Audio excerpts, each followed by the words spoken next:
Dengue মশাবাহিত একটি রোগ, যা আগে বর্ষাকালের রোগ হিসাবে ধরা হতো, কিন্তু এখন বছর জুড়েই ডেঙ্গুর প্রাদুর্ভাব মানব জীবনে আতঙ্ক ছড়িয়ে দিচ্ছে। হাসপাতালগুলোতে ডেঙ্গুর আলাদা ওয়ার্ড খোলা হয়েছে, কারণ সারা দেশে ডেঙ্গু রোগী আশঙ্কাজনক হারে বৃদ্ধি পেয়েছে।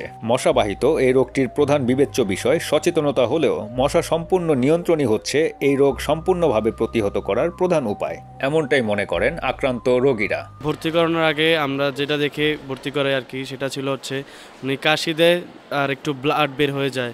অন্য হাসপাতালে ছিলাম 2 দিন, আর এই হাসপাতালে কালকে এসে ভর্তি করছি। কালকে হয়তো ছাড়বো, আজকে বলছে প্রেশার লো, স্যালাইন দেওয়া লাগবো, খাওয়া দাওয়া করতে হবে।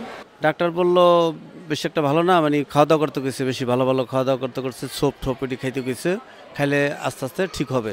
যখন সিটি কর্পোরেশন ছিল তখন 2-3 দিন পর পরই দিত, আমরা দেখতাম ওষুধ। এখন ওষুধ ওই যে একদিন আইলে 2 মাসের কোনো খবর নেই। সিটি কর্পোরেশন যদি মশা নাই মারতে পারে, সমস্যা সরকার যদি এটা ঠিকভাবে এটা যদি সলিউশন না নেয়, তাহলে তেমন ডেঙ্গুর সংখ্যা অনেক বেড়ে যাবে। আমার মনে হয় সরকারের সদিচ্ছা কমতি থাকাতেই ডেঙ্গুর ইটা বেশি, এবং যদি আগের মতো মশার ওষুধ এবং বালক ওষুধ ছিটাইতো, যে এখন মশার ওষুধ মাঝে মাঝে ছিটায় লেখালেখির পরে বা আপনাদের সচেতনতার কারণে, কিন্তু ঘটনা হলো কেমিক্যালের মধ্যে গাফলা আছে। কোনো আক্রান্ত রোগী প্রাথমিক চিকিৎসা নিয়ে বাড়ি ফিরলেও অনেকেই গুরুতর অসুস্থ হয়ে হাসপাতালে চিকিৎসা নিচ্ছেন। বিশেষজ্ঞ চিকিৎসকের মতে ডেঙ্গুতে আক্রান্তের সংখ্যা বেশি হলেও এতে মৃত্যু ঝুঁকি খুবই কম থাকে। ডেঙ্গুতে মৃত্যুর প্রবণতা খুব কম, 1% হতে পারে, যদি আপনার ঠিক মতো মানে ফ্লুইড ম্যানেজমেন্টটা ঠিক মতো না হয়।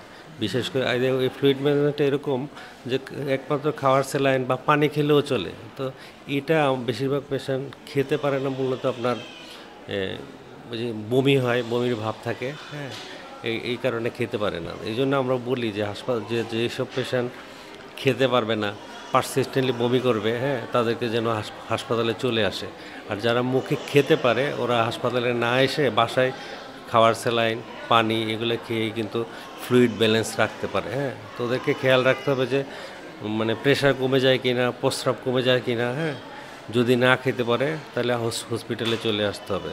আরও কিছু ওয়ার্নিং সিমটম থাকে, যে জ্বরটা যখন নেমে যায় তারপরে হঠাৎ করে খুব পেটে ব্যথা, কিছু পেশেন্টের মানে কালো পায়খানা হয়, হ্যাঁ, এবং শরীর অস্থির লাগে। হ্যাঁ, এই যাদের অস্থিরতা লাগে বা কোনো ধরনের শরীরে খিঁচুনি আসে, অজ্ঞান হয়ে যায়, পেটে ব্যথা হয় এবং কালো পায়খানা হয়, তাদেরকে বলবো যে হাসপাতালে চলে আসার জন্য। হাসপাতালে ভর্তি থেকে চিকিৎসা নিলে ওদের জন্য আপনার মর্টালিটি রেটটা কমানো সম্ভব।